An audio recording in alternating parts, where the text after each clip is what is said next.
મારું નામ નરેન્દ્ર કુમાર ગઢવી છે। હું આસિસ્ટન્ટ કન્ઝર્વેટર ઓફ ફોરેસ્ટ છું રાજકોટ સબ ડિવિઝનમાં। આ મોરબી વન વિભાગ હસ્તકનું સબ ડિવિઝન છે। ગીર અને આજુબાજુના વિસ્તારમાં જે લાયનની કાયમી મૂવમેન્ટ રહે છે અથવા તો ભૂતકાળમાં પણ લાયન અહીંયા જોવા મળેલ છે, એ વિસ્તારોમાં સરકારશ્રીએ સાવજ ગૃહ બનાવવાનું નક્કી કર્યું છે। એ પ્રમાણે અમારા મોરબી વન વિભાગ હસ્તકના રાજકોટ જિલ્લાની અંદર કુલ 3 સાવજ ગૃહ બનાવવામાં આવ્યા છે। એમાં ગોંડલ રેન્જની અંદર ખીરચિયા વીડી છે, ત્યાં બનાવવામાં આવ્યું છે, અને બીજું છે એ ભંડારિયા વીડી છે જે ગોંડલ તાલુકામાં આવે છે, અને જસદણ રેન્જની અંદર એક ઉમટ વીડીની અંદર બનાવવામાં આવ્યું છે। ભૂતકાળના જો દેખવામાં આવે તો સાવજ એટલે કે લાયનની જે મૂવમેન્ટ રહેલી છે અથવા તો નજીકના વિસ્તારમાં સાવજે કાયમી વસવાટ કરેલું છે અને ભવિષ્યમાં એની કેરિંગ કેપેસિટી એક્સપાન્ડ થઈ શકે એના માટે થઈ અને આ આજુબાજુના વિસ્તાર વીડી વિસ્તાર, જંગલી વિસ્તારને નક્કી કરવામાં આવ્યું છે। સાવજ ગૃહની અત્યારે ત્રણ જગ્યાએ જે બનાવવામાં આવ્યું છે તેમાં 1 હેક્ટર જેટલો વિસ્તાર પસંદ કરવામાં આવ્યો છે।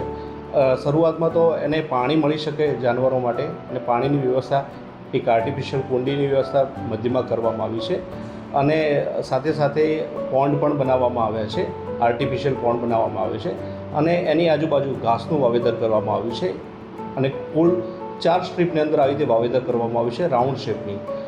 સૌપ્રથમ અંદરની બાજુ ઘાસનું વાવેતર છે, બીજી બાજુ બ્રાઉઝેબલ સ્પીસીસ નાખવામાં આવી છે, જેમ કે કરમદા છે, રાયણ છે, દેશી જાંબુ છે।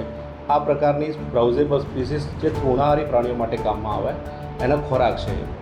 એના બાદ જે ફાઇકસ સ્પીસીસ છે, વડ છે, ઉમરો છે, એ સિવાય ખાખરો છે, નગોડ છે, વાંસ છે, જેવી રોપાનું વાવેતર કરવામાં આવ્યું છે, અને અત્યારે પ્રોટેક્શન માટે એની ફરતે જે બાર્બેડ વાયર ફેન્સિંગ છે એ કરવામાં આવી છે, અને આ જે પાણીના પોઈન્ટ બનાવવામાં આવે છે તે પાણીની સુવિધા પૂરતી થાય એટલા માટે અત્યારે પાઇપલાઇન કરવામાં આવી છે।